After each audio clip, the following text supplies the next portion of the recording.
Welcome. Here we explore what it means to love, heal, and grow side by side. A place for stillness, connection, and raw truth. And together, We are the Sacred Two. Hey guys, welcome to the Sacred Two. I'm Phoenix, And I'm Rayna. and today we are aboard the Royal Caribbean Symphony of the Seas. And drama sells, sex sells, but depth is what saves us. And that's what we're going to be talking about today. And we find that when we're on these ships, and by the way, we both love cruising, it's quite the experience and it's a way to get away. And that's what we're doing. But you also find, because the cabin is a very small area, and so we're both in there and we're in a small area. And then the ship itself, while it's a gigantic ship, it's got 5,000 people on it. And so it's very important to find ways to ground yourself, make sure you have your space and stuff like that. And that's one thing in our relationship that we've really cultivated over the last few years is really finding the space for ourselves in the midst of trying to not hurt our partner or make them think that we don't want to be around them or whatever it is. Yeah, most definitely. And on the last episode, something wild hit me. And it's like, whenever I'm feeling uncomfortable or I'm feeling not grounded or not balanced, that just because the camera's rolling doesn't mean that I can't just say, hey, I need a break, or that I need to just suffer through it. And that really boils down to all the different energies and connotations and things that I pick up. And yeah, being on a boat with 5,000 plus people is really a good chance for me to experiment with that. Yeah. You got kids crying over here. You got couples fighting over here. You got drunk Sally over here tripping all over the place, spilling her drink. And it's been really neat to just have this objective kind of view of myself and how throughout the years, the energy has been my driving force. And so instead of allowing it to be the driving force, I'm not the co-captain. I'm not the co-pilot. I am the pilot. And that's what I find really neat about cruising. Yeah. One thing I love about it is it gets us away from our house, right? Which our house is a wonderful place. I love being there too. But it's like, even on days where I don't necessarily have anything that I have to do, if I'm sitting there playing video games or doing something that's less productive, it's like my mind is still filled with all of the things that I could be doing that are more productive.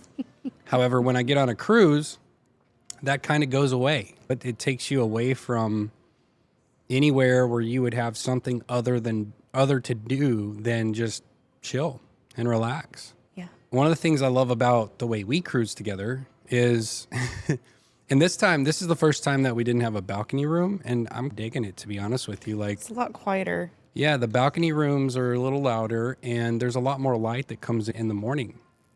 And so you wake up with the sun.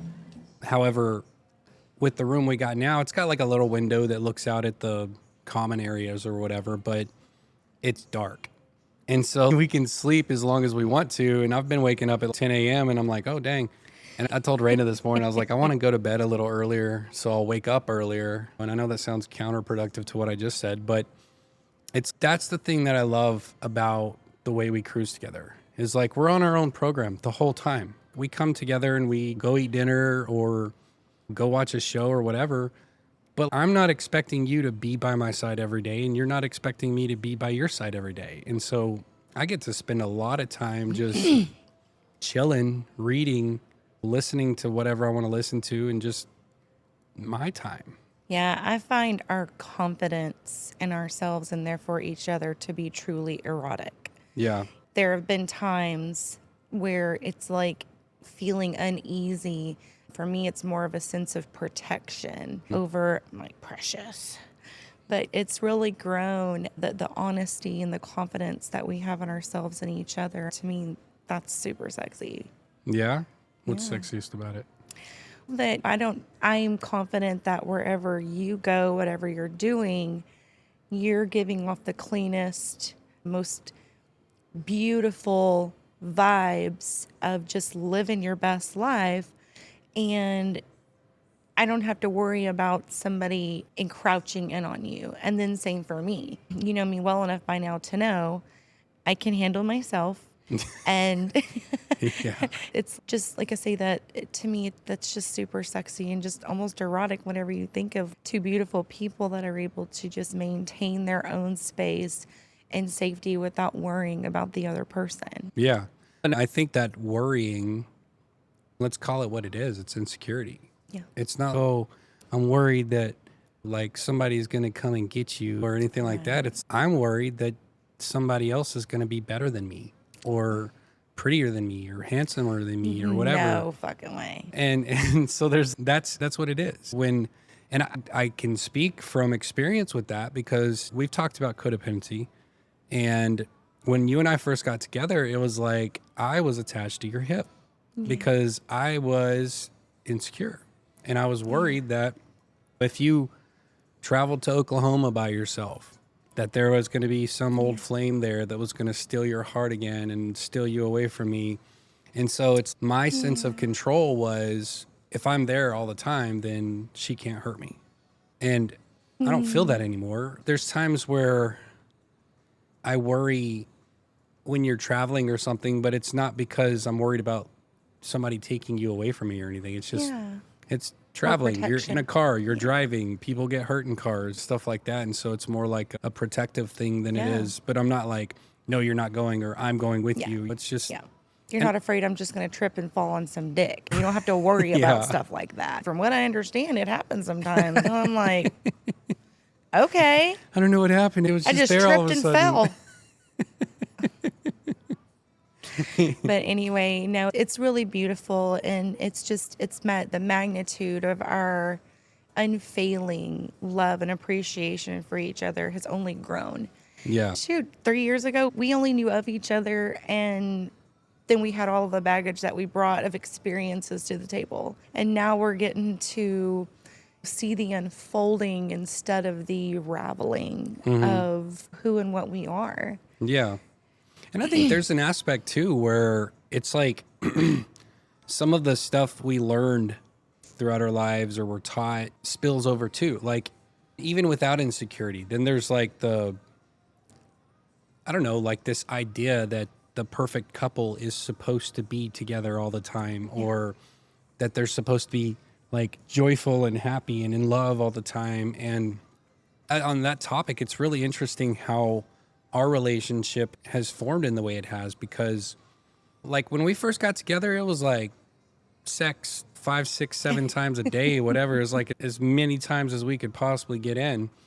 And now it's, I'm going to say it's slowed down, but it's not like a, what happened or anything like that. It's, we're comfortable where we're at. And it's like everything, not just sex, but like intimate moments or cuddling or it's like either one of us just knows that if we want something, we just ask.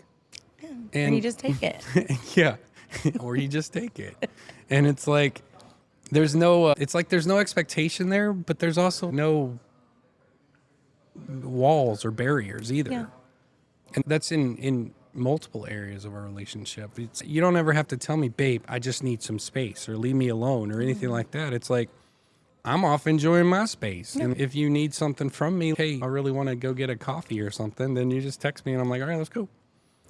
Yeah, and that comes from the deep-rooted beliefs and how we were socialized as to the evolution of what brings us where we are. Yeah. And that is one of the most beautiful things about us. The greatest compliment I've heard, I believe, is that you two are individually such beautiful people, charismatic people, but together you're just like a super bright light that's just, it's almost intoxicating. And I'll take that. I'll step into that. Yeah. I'll own it.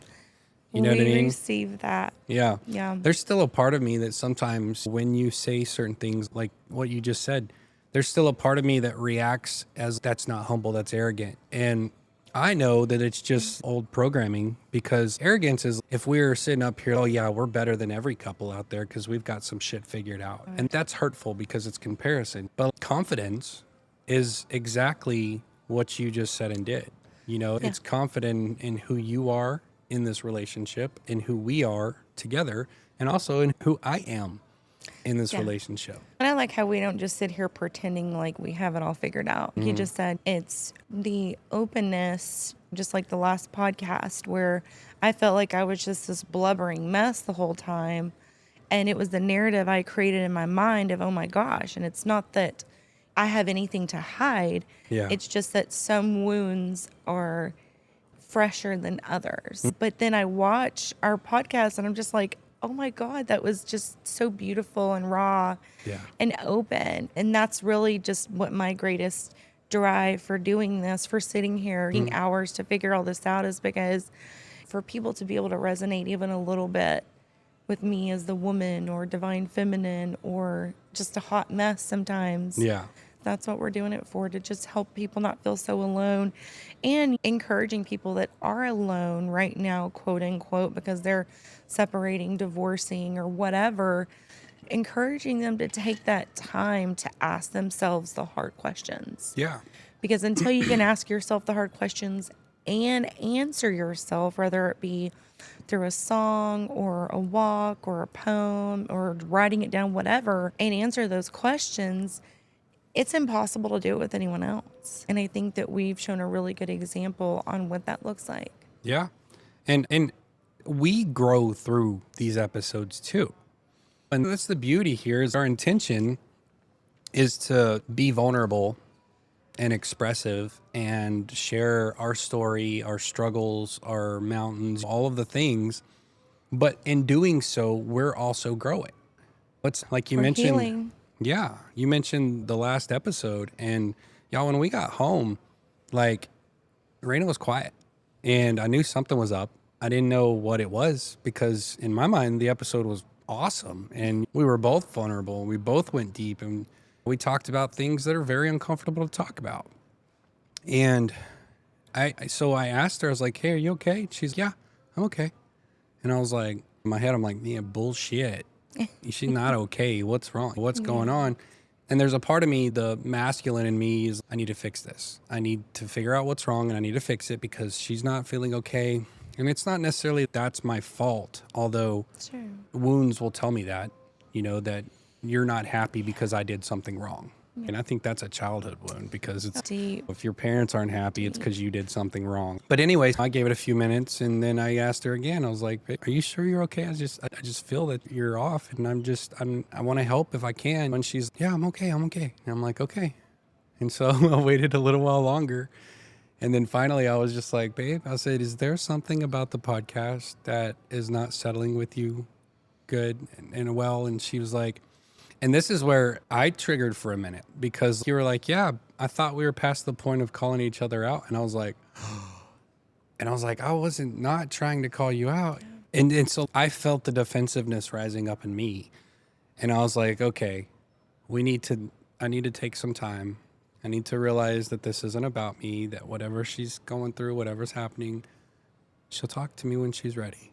And so then what? It was like an hour or two later. I just came up and I gave you a big hug and I was like, hey, you need to know, I want you to know that if there's anything that we ever record that you're not ready for yet, just say so. Yeah. Tell me and we'll cut it out. We'll do whatever we got to do. But and I said, it hadn't occurred to me because when I talked about affairs and stuff, it's been like 7-8 years. Yeah. And so like those wounds in me are healed because there's been a lot of time when I don't see myself in that way. And people talking about me having affairs or something like that doesn't trigger me anymore because it's like, I know who I am today and I'm secure in that. And so I just said, it occurred to me that there hasn't been as much time between those situations that we talked about during that episode and now. And for me, there's been a lot of time since those situations and now. And I just told her, if you're not ready for the world to see that part, then just say something. Yeah. And I'm learning how to ask for things softly. Yeah. And parenthood is just still very emotional for me. Newly empty nesting, and I'm learning that it's okay to use my voice. I've been focusing on a lot of throat chakra and using my voice, but that's an old wound, a deep-rooted wound, because something about me, it's not like anybody ever told me this, but growing up, I had to have my shit together. Maybe being the oldest of three girls. And then into adulthood, the misconception that I lived by was that keep it professional, keep it business, and there's no cleaner transaction. And so it wasn't that I had anything to hide. I've just been a very private person. And you've been an exhibitionist your whole life. You've been center of attention, the life of the party type. And so this is still very new for me. Yeah. If you look at my social media, there aren't many Yeah. extravagant things on there. And it's not that there's anything wrong with that. It's just I'm learning how to be open and but still remain soft. Yeah. That softness is what you're able to do something with. I get harsh, closed off, short, snippy. It doesn't help you or me at all. And so I'm still learning how to stay soft, remain soft, but still be able to ask for what I want without being afraid you're going to be offended. Yeah. And I'm getting there. There's times now where I'm able to say things and you're not like biting my head off or getting snippy with me. But that's come from me just focusing more on the thoughts in my head, the words in my head, reactions like my own energy. And that's what safe masculine is my ability to not react when you try to talk to me about something, when you need to ask for something, when you need to tell me something that's going on in your world. It's not always a reaction in anger that isn't safe. If the minute you tell me something's going on and I go straight into repair mode and try to fix everything, I'm not hearing you. All I'm hearing is that there's a problem and it needs fixing, but it doesn't need fixing. It just needs expressing. Well, and how many times have we just begged and pleaded with each other over the years? I'm just getting it out. I'm just talking to you. I don't know what it means. I don't know. I'm not saying anything. I just need to get it out. Yeah. Because you started out especially as now we're going to talk about it. Now we're going to figure it out now. And I'm over here, better not. Yeah. No, we do not. Because I didn't know what it all was. Right. But we've both gotten better instead of me just cutting you off at the knees and emasculating you. You notice we corrected ourselves there. In the last podcast, we said demasculated and who multiple changed times. it to emasculate? I don't know. Because I've been saying demasculate my whole life. Same here. I didn't realize there wasn't a D on that word, but I do now. And So for two, your and- grammar Nazis out there, like, you're welcome. we got you back.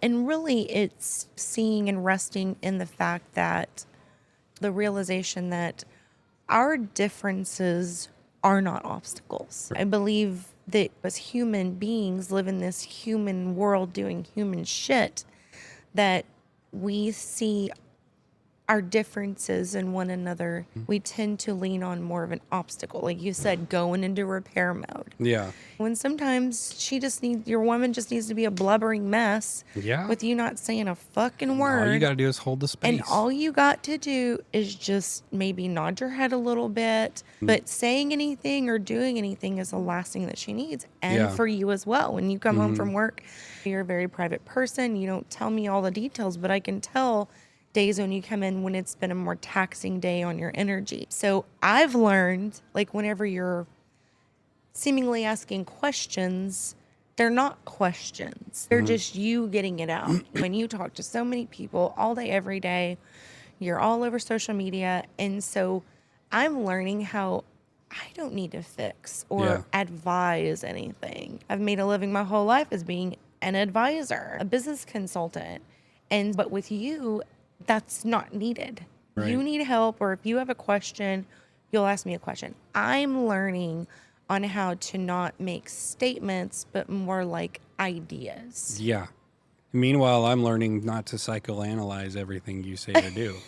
But I live in exhausting. psychoanalysis mode like all the time. It's like it's a gift and a curse. And the gift part is that usually when somebody says something or they have an action or their words don't line up with their actions or whatever, I see right through it. And but it's not like a haha, gotcha kind of thing. It's more of a just almost an empathetic thing to where it's, oh, I saw a Facebook post where it said that therapy only works if your IQ is lower than the therapist's.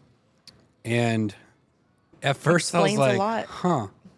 And then I read some of the comments on this post, and this post was like going viral. I was like, there were so many people like, yeah, I know, right? My therapist was a fucking idiot and all this kind of stuff. And I'm just like, oh my gosh. And the psychoanalytical part of that is seeing the shadow of avoidance. It's like that person resonates with that and continues, like pushes it through, shares it, talks about it, all that kind of stuff, because they're gathering enough people around them that agree with them so that they can continue to avoid the vulnerability necessary to enact change. Oh, yeah. And so if I can say that that every therapist I've ever went to is dumber than me, then I don't have to face my own shit. I can just assume that I don't need help. You know? You're curious to how artistic someone could be. Yeah. Watch how they avoid things. I'm just talking about myself here, and wow. Yeah. It's very neat, like the avoidance of it. Yeah. And I like how when you came to me in the kitchen after our last podcast, after that couple hour little breather, and you just literally just walked up to me with a soft demeanor, an open heart, and you just hugged me and you just said, I'm sorry. I just know you can at any time let me know if you need a break. It like you saw me. You're really good at all this stuff. Like you just are public speaking and all this and that. Where I used to be like center of I think attention. you still are. I'm just saying, but my roles are different. So my one-on-one contact with other humans is a lot more limited than what it used to be, which I'm totally fine with the gardens and the plants and the herbs and the food and animals and stuff. I'm just saying my role has changed. And so I guess what I'm trying to say here is that I'm still evolving and settling into my new role. Yeah, I see you. And like I said, and not feeling like a failure or a nobody. When that That's occurred kinda to me, hard. and it was like, when we talked about ChatGPT last time, and that was one of those times where I went and talked to ChatGPT and I was like, hey, something's up. I don't know what's up. She won't talk about what's up, but I feel like she's blaming me for talking about things when before the episode she said, this is what I want to talk about. And so I felt like that's what we were talking about. And Chat's, hey, she hasn't had it as much time as you have to heal the wounds that she created from having been like that. And I was like, oh shit, that makes sense, So you know? true. And like in my head, this is where assumptions get us in trouble. Because in my head, I just assumed that if you had a problem with something, you would just come out and say it, because that's how I am. But you didn't.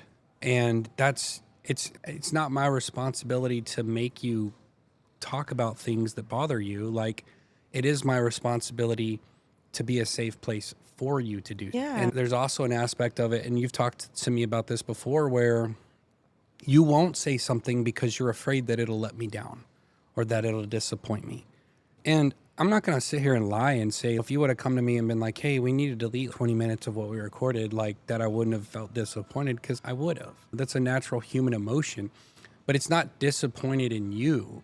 It's not, oh, she just can't fucking hang or anything like that. It's disappointment in that what I thought was beautiful content, deep, emotional, vulnerable content, you couldn't see that yet. Yeah. And it's not a bad thing. It's like it's understanding you while also sitting with my own disappointment and dealing with that, and not projecting it onto you. Like, because there's a difference between me sitting and feeling my disappointment and being like, okay, dude, I can see why you're disappointed.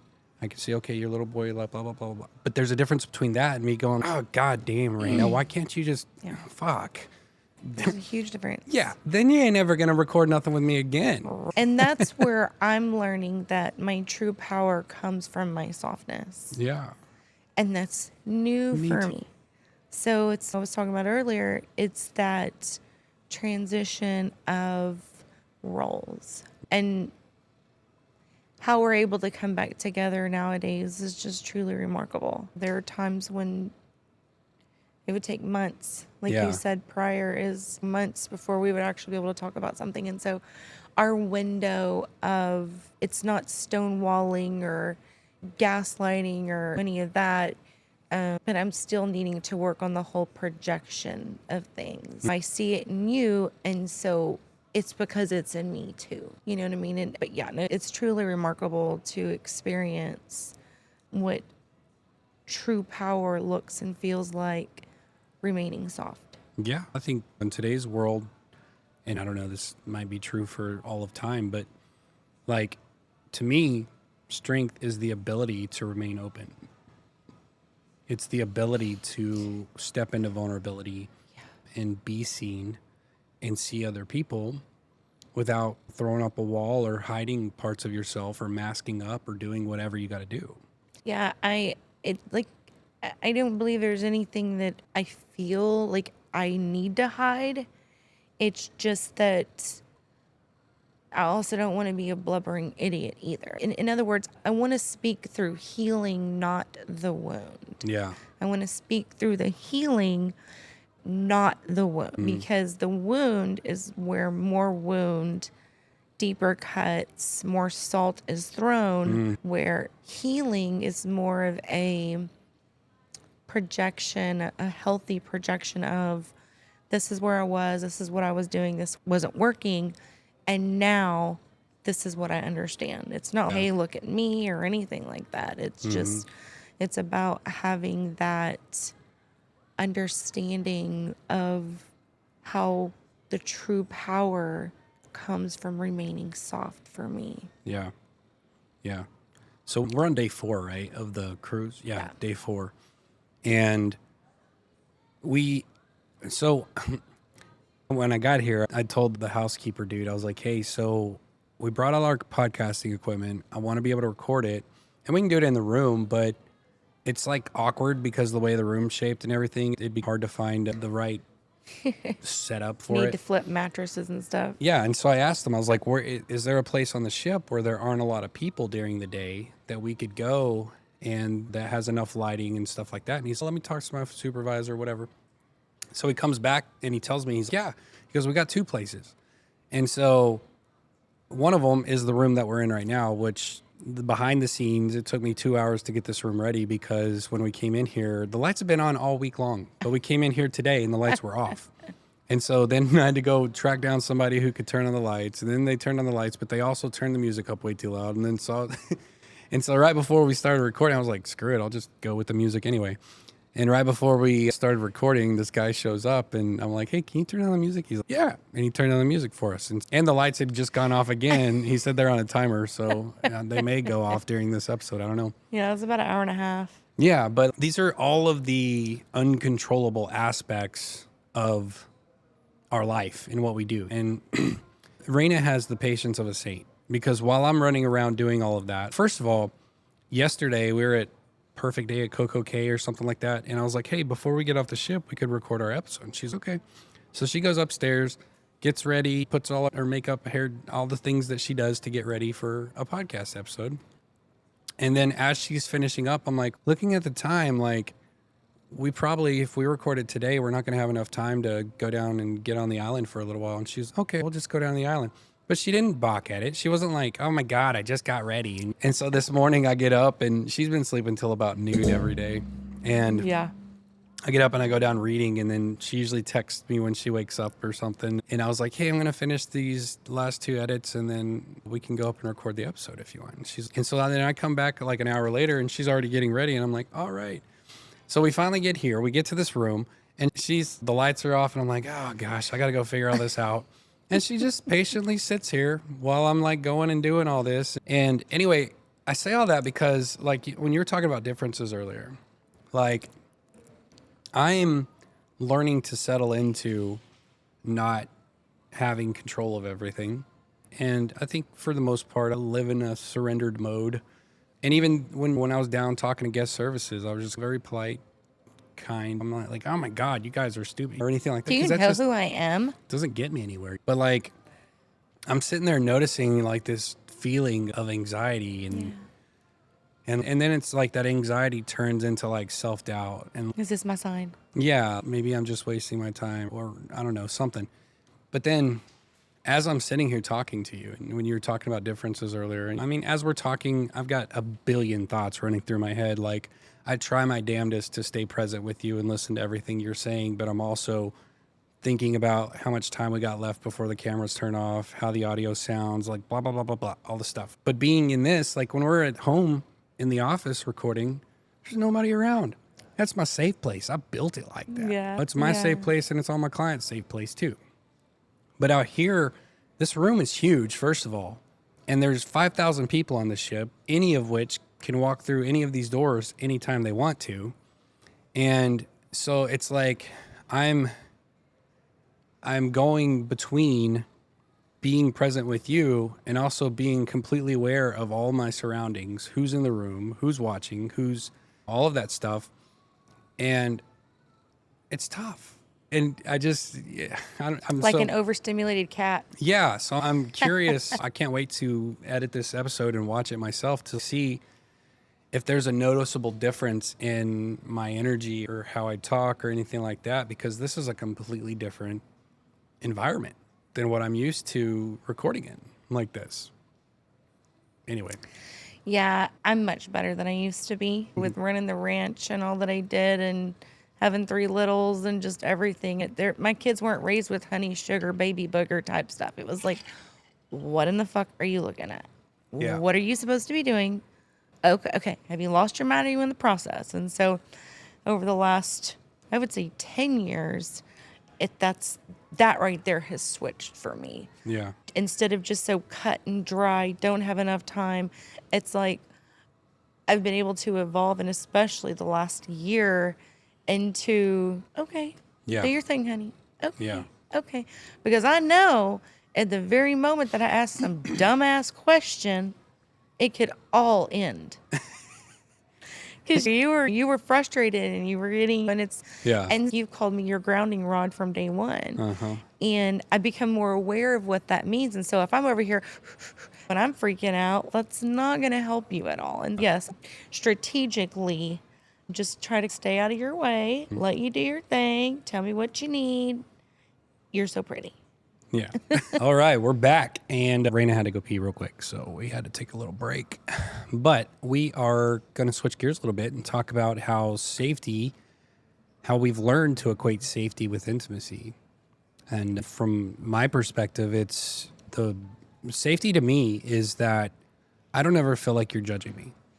I don't ever feel like you're disappointed in me. I don't feel like you're like thinking I should do something differently, or it's just like safety is like allowing me to be fully me without you having all these expectations of who and what I should be instead. And I feel like that's the safety that we've learned to give each other is to just be. Yeah, for sure. And I can speak for myself here. And what I've noticed is that our ability to project onto one another has softened Yeah. incredibly, out of this world. Yeah. And how I felt for years that something was wrong with me, that I wasn't able to experience these intimate, shake the bedroom walls and just stories that I had heard from women all these years. And what I've been able to realize and learn with you is that my openness, getting out of my own mind's way and being able to truly feel safe within myself, no matter what you have going on, turns me on. It does. Oh, good. It does. That explains a lot of things. But yeah, the emotional safety to me is so sexy. Yeah. When there again, instead of you projecting onto me your fears and you just resting in your masculine and me projecting onto you my fears and just resting in my divine feminine is what it flows within me. What do you mean? So you projecting onto me your fears allows you Yes. to rest in your feminine? No, so like for example, if I'm projecting my fears, so not projecting my fears onto you. Oh, okay, In other I words, gotcha. instead of me figuring my own shit out, and that creates safety for me, and not projecting onto you, Not making me responsible for Right. how you're feeling. Yeah. And vice versa. Yeah, that's huge. And so yesterday I thought something happened and I thought it was beautiful. And I didn't really see it coming or expect it or anything like that. But yesterday we get back from being on the island and I wasn't even thinking. I just took my shoes off and then jumped on the bed. And it was a few minutes later, I was sitting there and Rayna made a joke. She's like, hey, remember that time when you didn't leave your shoes in the middle of the floor for somebody to trip over?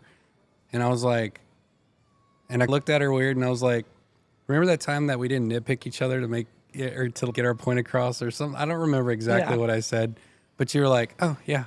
And then that was it. My feelings weren't hurt. I wasn't like, how dare this bitch or anything like that. Like, I was just like, okay. And I went back to doing what I was doing. And 5 minutes later, I literally was like, hey, you know what? I'm sorry. And I was like, for what? That. Yeah. and he was like, you don't have to. And I was like, no, that's for me. Yeah. Because in proving a point that it was like, once one starts nitpicking, it's easier for the other one to nitpick. And so there goes to, instead of dishing out what they're giving you, being able to neutralize it and remain in your peace. That's what I was wondering if you would expand on that a little bit, because I was curious what brought you to that awareness in that moment.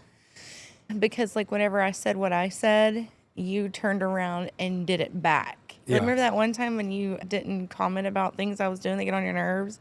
And I was just kind of, and then that's when it hit me within a few minutes. And that's why I said I was sorry for what I said. You. I was just trying to be funny. But the thing of it is I had smashed my toe and broken one toenail on your shoes already this trip. And I was just like, yeah. But there again, and then what did I say? I said, it just means that I need to take better care of you. You need to start picking up your fucking shoes now. But that does, that doesn't mean that I get to just walk around the house throwing my shit everywhere, expecting you to pick it up. But what was it like later? I can't remember. Oh, you go, where's the bag of stuff? And I was like in the corner over there, out of the way, so no one trips on it.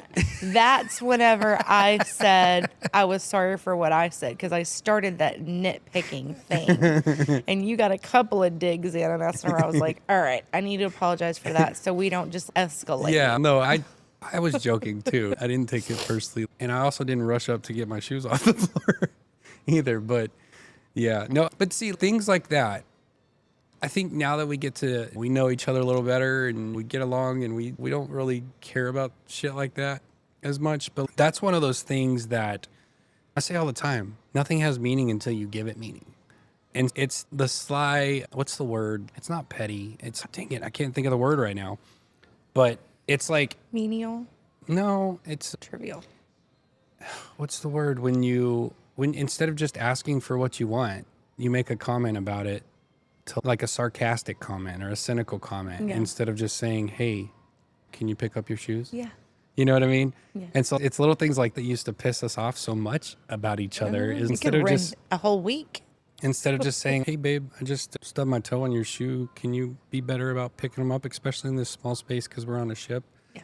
And I'd be like, yeah sure, no problem, passive babe. Aggressive. There you go. That's the word I'm looking for. Passive aggressive. Yeah. So it's the passive aggressive comments. Like we're socialized. We think of it as humorous but that's like poking the bear especially if one of us is already in a frustrated or irritable mood or whatever, and then we say something passive aggressive to each other. It's excuse me, motherfucker. Yeah. Whereas, and this is not me saying that you did anything wrong yesterday, because like you said, I was just like, okay, sorry, my bad. But like But those are those moments, like if you're in a relationship and you're watching this and your spouse says something passive aggressive to you, notice what it does for you. Notice what that feeling is. Where does it land? Yeah, don't react. Try not to react. And notice what you feel. And then just calmly say, hey, I noticed you said that this way. Like, why don't you just ask me to pick up my shoes?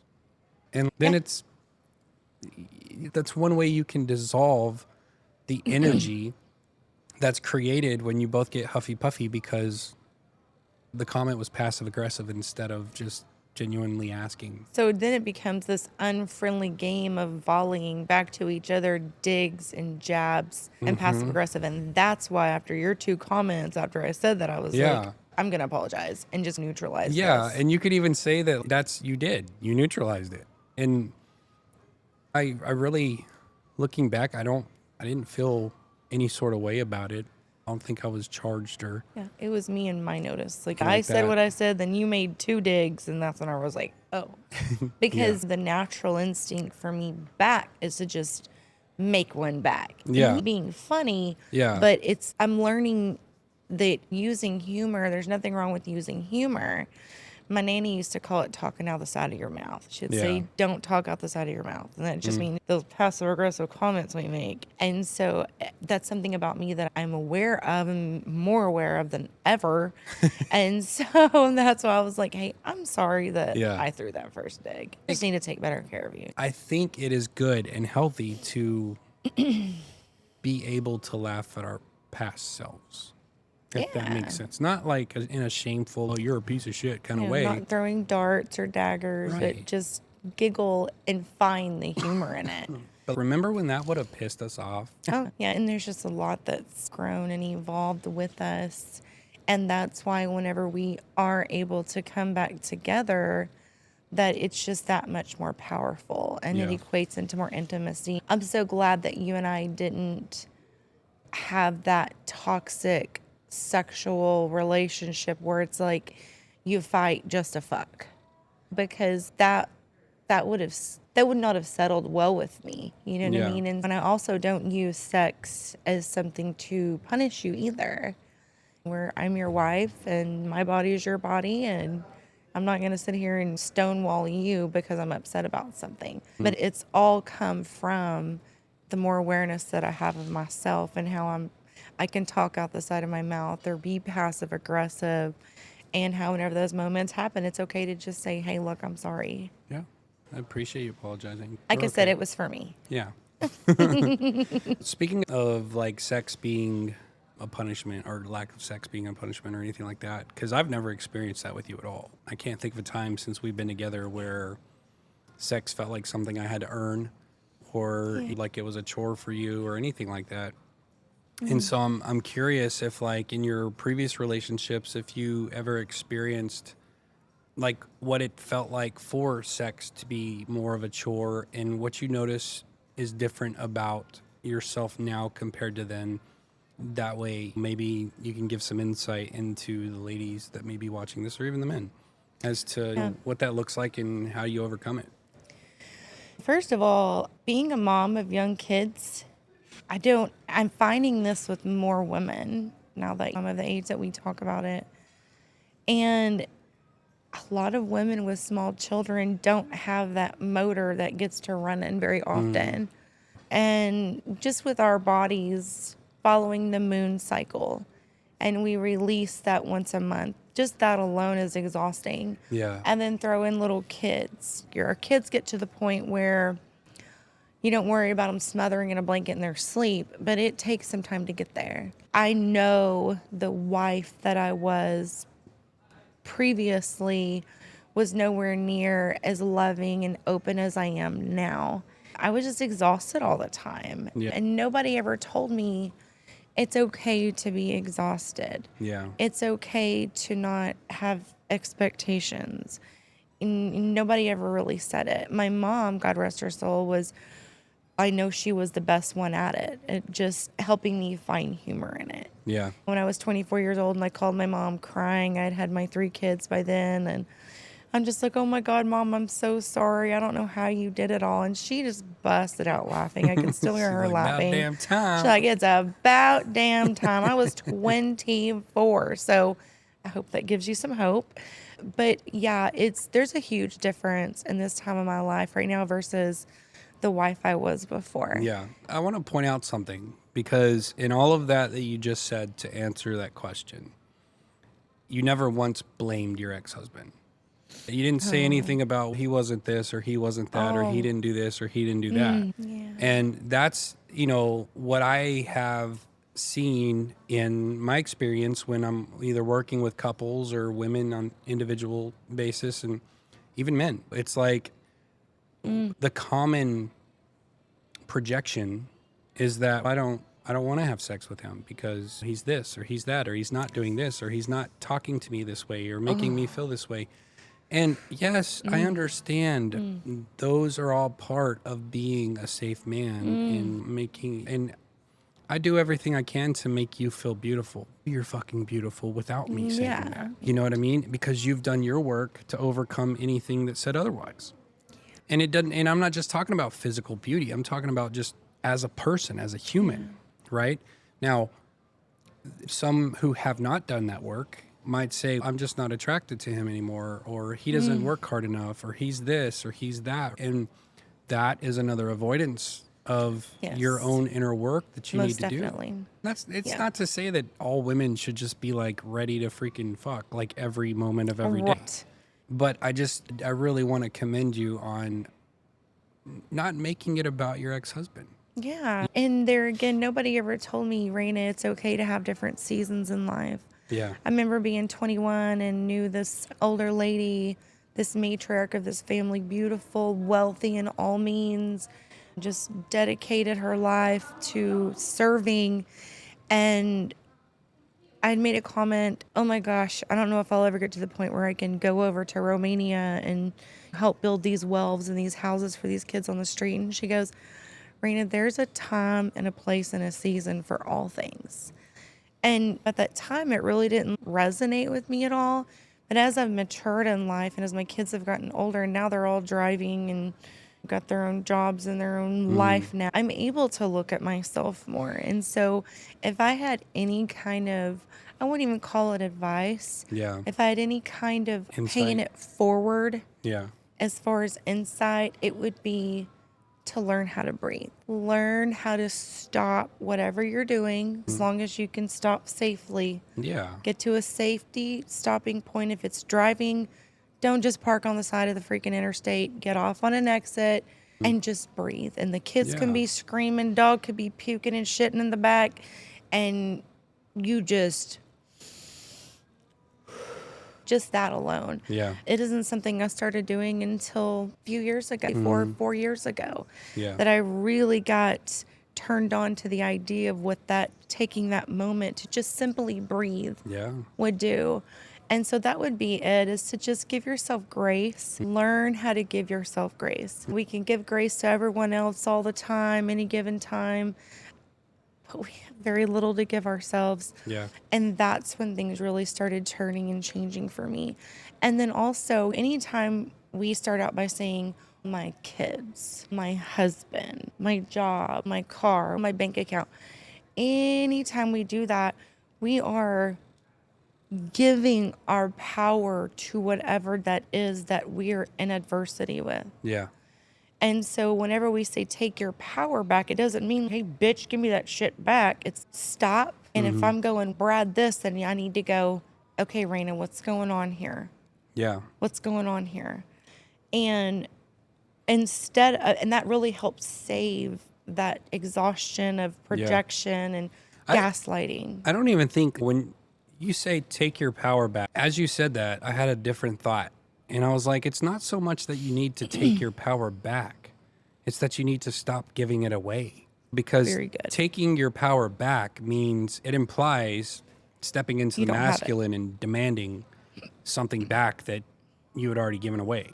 But And women don't need more masculinity within themselves. but to stop giving your power away means that you're setting boundaries. That's a really means good that you're point. saying no. Means that you're protecting your energy and keeping yourself out of situations where you once gave your power away. And Very that's true. huge. But I've had to learn that myself. And oh my gosh, man, prior to, like I said, the last 7 years has been my biggest growth spurt, emotional maturity, growing into who I am, being confident in who I am, all of that kind of stuff. But prior to that, I blamed everyone else for everything. No one could say shit to me without me. In my mind, it was like, I believed it. It was like if my mom or my brother or somebody, anybody would say anything to me that was contrary to what I thought was right or what I was doing, I don't agree. they were just trying to take me down, or they were trying to make me look bad, or this or this or that. And man, I look back at that and I'm like, It's exhausting. yeah, that was like the hardest times of my life. And I'd say life is busy now, Sure. but it's busy because it's filled with doing all the shit I want to do. You have strategically stopped giving your power away. And so it's busy, but it's not exhausting. Back then I was like constantly fighting to be relevant, Burning at both ends. if that makes sense. And it wasn't that I wasn't relevant. It was that I didn't believe I was. I didn't believe I was good enough. I didn't believe I was worthy. And at the time, it's not like I knew that. It was full ego defense, protect myself. And now I look back at that version of myself and I'm like, you poor thing, dude. You couldn't see it. And now you can, thankfully. And now you get to live a different way. When I think about talking about sex and stuff like that, and this is shifting gears a little bit because it's going from the reasons why we don't have sex to the reasons why we should. And I find that I'm more sexually open with you than I've been with anybody in my life. And that's not because of anything other than, one, it's acceptance of myself and all the things that I'm into, or in exploring them with you and stuff like that. But the biggest puzzle piece in all of that, in my own sexuality and my own discovering of myself, has been your pure acceptance of it. There hasn't been any, you want to do what? Ooh, that's gross. Oh, I can't believe you want to do that, or anything like that. It's just, okay, yeah, sure, whatever, let's try it. Yeah. And that's been huge. And because of that, I'm not going to say because of that, but also I've taken it as my responsibility to learn and know your body inside and out, and know what gets you going, and know how to go from 0 to 100 in a matter of seconds and stuff like that. And I call it worshiping you. Like, to me, it's worshiping your body, your temple, your yoni, all of the things. But it's like, for the other men watching this, like, you have to give, it has to be more than just, hey, bend over, I need to get a nut. It has to be like intimate. You're talking about, starts throughout the day. yeah, it's all the things. It's not just slapping her on the ass while she's cooking dinner and expecting her to be fired up like a freaking race car after that. Yeah. But I think that the most important part, what has unlocked our sexuality, which I'm not sure it was ever locked, but is the safety. It's like, when you know that you can come talk to me about anything and I'm not going to chastise you for it or get mad at you or throw a fit or anything like that, that provides this level of safety. And this is all from my perspective. If you have anything to add, or if I'm completely off base, let me know. Yeah. But from what I can see, the softer I am, the more raced up you are as far as like your sexuality goes. Yeah, for sure. And it brings me to a question for those that are watching, for the men that are watching. But when you hear men say, I'm just not turned on by her anymore because she's this raging Cajun bitch, what's your advice to them? Because that's a hard one. Yeah. How do you go from, whether it's 6 months, 6 years, to being soft and tapping into that intimacy when she's being a bitch from hell? Personally, from my perspective, there's one of two things going on there. Either you're a dick and you don't know how to create safety for her, and you haven't even attempted it. You just blame everything on her because she's that way. Or she's done. She's just done. And there's not much you can do to save that. And I'm not saying it's impossible, but You're gonna need some help. Yeah, it's going to need a third party perspective for sure. But it's when a woman becomes so in her masculine that there is no softness anymore. That's a pretty good signal that she has responsibility there. But how can we expect anything to soften and feel safe if their unsafe. environment is always chaotic and always unsafe? And you know what I mean by unsafe is when I go home every night, it's not that I expect this, but I know what I can expect. And I can expect to walk into the door and the dogs are all happy and they're all going crazy. And you're 9 times out of 10, you're either in the kitchen already cooking dinner or you're cleaning or I don't know, whatever. But what I can expect is that I don't come home to chaos. And granted, we don't have any kids in the house anymore, excuse me. Yeah. And because there are kids in the house sometimes, when in younger families or, you know, what they have younger kids, sometimes that creates chaos. And that's okay. That's not the kind of chaos I'm talking about. Right. I'm talking about I don't have to come home worried what kind of mood you're in. I don't have to come home walking on eggshells just in case you're not in a happy mood or in a good mood or anything like that. Right? And so safety for me looks like that. It's like you add to my peace rather than another war that I have to fight. Yeah, I heard this saying once that said that read, peace makes a man's dick hard. Yeah. You read that somewhere? I did. I can't remember if it was on Facebook or Well, TikTok. I don't know if you read that somewhere, but if you didn't and you just made that up, we need to quote that. No, I really did. I saw it somewhere. It might have been it was a comedian. Yeah. That's what it was. Yeah, he was like, shit, peace makes my dick hard. It was a comedian. Yeah. But yeah, and then for the women that are watching, it's because I hear it too with women too. He's just this and he's just that and he don't do this and he don't do that. And I'm like, so you worked really hard all these years to emasculate him and you finally won and now you're pissed. Yeah. Now you're Because pissed. it's true. Yeah. I'm guilty. I've been guilty of it. I we say? totally get it. The self-prophesying bitch. Self-prophesying bitch. Amen. Hallelujah. But it's true. But I don't feed into that and go, oh, he's such an asshole, this and that. No, I'm woman enough at this point in time in my life. I've got my first grandbaby on the way and everything. So where I can say, you worked so hard, you got your way, and now you're pissed. Of course he's not a man. Of course he's not rock hard. Of course he's Right. not feeling good because you tell him what a piece of crap he is. It's Yeah. because, and I'm like, look, sister, I'm not blaming you. He has his own shit to deal with. But you as the woman, there is that saying that says, beside every great man is an even greater woman. And so that's where I put a little pressure on us as women, because if your family dynamic, if your relationship, your marriage, your everything, any of it, if it is not going the way you want it to go, you need to go look in the fucking mirror. You need to go look in the mirror. And I've done it. I've done it. It's not easy. And sometimes there is not a tall enough glass of water to swallow that nasty ass pill. Yeah. But that's what you got to do. Yeah. And then they go, I don't know where to go from here.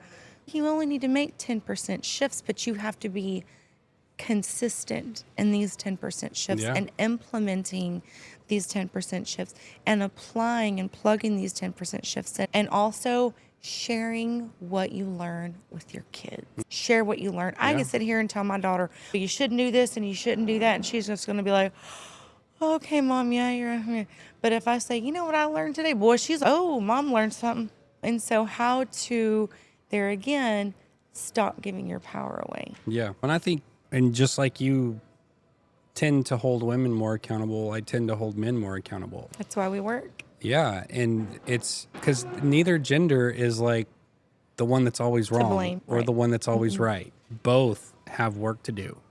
But singularly, we are the queen or king of our own kingdom. Exactly. And our own making. We're the creator and we're the self-prophesying bitches. But it's how are you viewing your spouse? If everything that you're focused on is what they're doing wrong, in your opinion, or what they're not doing that you want them to do, like, of course you're going to feel like shit all the time. Of course you're going to feel disconnected. Of course they're not going to feel energy. safe. And this is male or female. If all your husband does is come home to you telling him why he's not enough, how do you expect him to ever be the king that just freaking rocks your world? And if you're a man and all you're ever doing is alluding to how she doesn't do enough, or how she needs to do more, or how she's not pretty enough, or she's fat, or whatever the case is, how can you expect her to want to have anything to do with you? Like, we don't create safety by pointing out everything that's wrong. We create safety by loving anyway. And it's also not in the grandiose moments of people it seem like we have this preconceived notion ingrained in us that we have to do something great and wonderful physically or monetarily to actually win somebody's love. No, it starts right here, right inside the four walls of your body. Right inside, I have 32 different personalities, I think last we counted. 37. Oh, okay. I don't know what I ever did without you. I could not keep up. But it's there again, finding humor in it. Learn how to laugh at yourself, but you got to learn how to look at yourself in the mirror. There's been several instances where I've heard women say, I've taken every mirror out of the house. And I'm just like, yeah. And is it because I'm vain and I like look at myself? I don't know. But I do know times whenever I could barely look at myself in the mirror. And in those times, I was in my greatest hell of my own creation. Yeah. And so it's not the grandiose of moments that brings that safety or that intimacy. It's literally these tiny little shifts. For example, your husband comes home, he usually just kicks his nasty boots off and goes and jumps on the couch. Honey, thank you for taking your shoes off at the door. I really appreciate that. Simple. Yeah. If you come home and your wife's usually just slamming cabinet doors and throwing shit around on the stove to cook. Honey, I know you had a long day. I know you work every day. Even if she's just a homemaker, I know your job never ends as a homemaker. So thank you for your effort. Yeah. Very small. And if your husband or wife's overweight, you don't say, damn, those make you look fat. You just say, I really like that color on you. And just those little bitty, teeny, tiny comments help mend those bridges. That's what, when I was in education, that's what we were taught, and that's what I found worked, is my mind went blank again. Positive reinforcement. There we go. Yes. So positive reinforcement, right, is when, even if the kid gets every answer on the test wrong, you say, hey, I really like how hard you tried to work it out. I really like that you showed up and took that test. I really like the effort you put into this. I really like, how tried. Your handwriting is looking so much better. You can pick a million different things to focus on. But if you're like, oh, you didn't get 100, so you suck. That kid's going to continue to suck because they feel defeated all the time. The same is true. We are all just little kids running around in grown-up bodies. And so if we don't take the time to point out the beauty in everything that our partner does, even if it rubs us the wrong way, or even if it causes us to have to work extra, or whatever, if you point out those little things that they're doing right, take the time to say all the things that are making your life possible, like, your relationship's going to get better. And you're mending. That's the projection you're giving out. And so you're actually mending pieces of yourself while you do that. Yeah. Yeah. And guys, there's the whole fake it till you make it thing. Like, that is old. What? No, hold on. Hear me out. Fake it till you make it has to happen. Because if you're sitting there frustrated as hell, you have to fake the sincerity of, hey, thank you for doing this. Yeah, that's true. And so it's not wrong to fake it till you make it. I was watching the guy Abel. What is it? I can't remember. Abel something on TikTok. But his story, like, he went from doing every job you could possibly imagine, bussing tables, cleaning cars, whatever. And in the evenings, he had this little tiny space that he lived in. And he would save up his money and buy a piece of equipment and start mixing music. And he talks about how long he had to fake it till he made it. Like he would, and he wasn't faking that he was a musician. He wasn't faking that he was washing cars. He was faking that he enjoyed it all. He was washing cars and dancing around and having a good time and smiling and laughing because that's the vibration that he wanted to live in, that joy, that abundance. And if he was going to these jobs every day saying, oh, fuck, this is stupid. I hate this job and I'm never going to get anywhere. Like he wasn't going to make it. And so he faked feeling good for as long as he had to until he started feeling good without having to fake it. Yeah. And that's how everything works. Like Faking that you have the money. If you live the life that you would be living if you had all the money, yeah, everything just starts coming to you. and it's the mindset too. I heard somebody talk about one time like they didn't have the money, but once a year they would save up whatever they could, and they would go and they would pay for valet, and they would get the fanciest hotel room they could. And so here they were, like lower class, but staying at a fancy ass hotel Yeah. and paying for valet. And it took all their savings for that year, but they got to feel what it feels like to do those things. They got experience in that vibrational frequency. And now they get to do all those things all the time. And Well, I love that. yeah, it's beautiful. But anyway, to sum all that up, figure out the things that your spouse or anybody in your life is doing that you can appreciate, and practice gratitude for those things, and just notice how quickly all of the other things start to fade away when your mind is focused on is the things that they're doing right, the things that you love about being with that person. And if you can't do that, then get the fuck out. Like, why are And you be even still consistent there? in it too. You can't just do it one day and be like, it didn't work. This Yeah. is something, it's a lifestyle change. Right, This right. isn't something you just You can't be acquire like, well, overnight. I tried Well, I fucking gratitude one tried. day. Told her she looked fat in them pants, and she still got mad at me. But I'm being humorous, but it's true. Yeah. I told him that I was glad he paid the light bill, but I'm just still tired of being broke. And yeah, I think it's beautiful that Awesome. we create our peace in our own realities. Yeah. And on that note, we're going to call it a day for today. It's been great. And thank you for tuning in, watching us, and checking out this podcast, and show it to as many people as you want to. And I know we said this last time, and we'll say it every time. If you have any questions, anything you would like us to explore, feel free to ask. Yeah, we're an open book. Ask. Yeah. And for those of you who also watch the Inner Alchemy podcast, I plan on having a couple people this week from the cruise ship that were complete strangers that I've gotten to know that are going to be guests on that podcast. So we look forward to that. Absolutely. I love But, it.